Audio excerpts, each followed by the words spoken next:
de tous animaux. Parce qu'on est les plus beaux.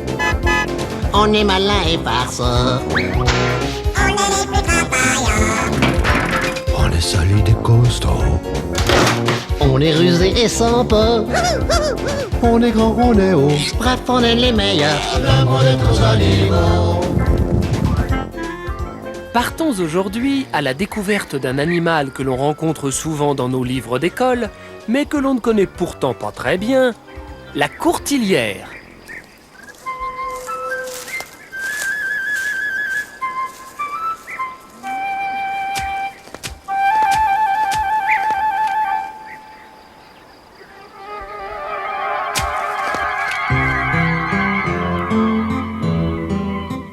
La courtilière se prénomme aussi écrevisse terrestre, tout simplement parce que la carapace qui recouvre le haut de son corps et de sa tête ressemble beaucoup à celle de l'écrevisse.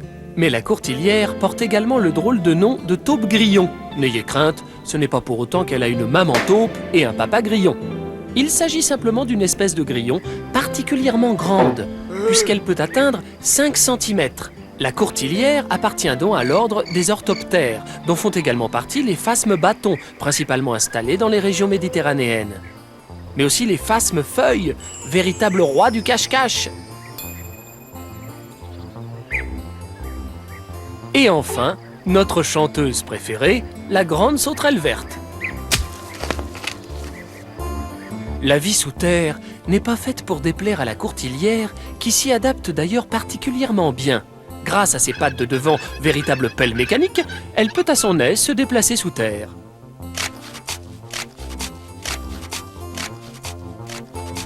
C'est au calme, dans les galeries qu'elle se creuse avec une rapidité époustouflante, que la courtilière passe l'essentiel de son temps. Ses pattes de devant ressemblent à celles de la taupe, également connue pour sa vie souterraine.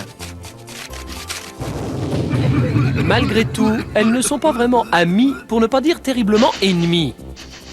Puisque les taupes aiment faire des courtilières leur plat de résistance. Prise au piège, la courtilière tente toujours de filer au plus vite. Elle est capable de prendre la fuite aussi bien par l'avant, par l'arrière, que sur le côté, sans jamais devoir se retourner. La courtilière aime les terrains humides. Elle est à la fois une grande nageuse et une surprenante plongeuse, sans être pour autant un véritable insecte aquatique.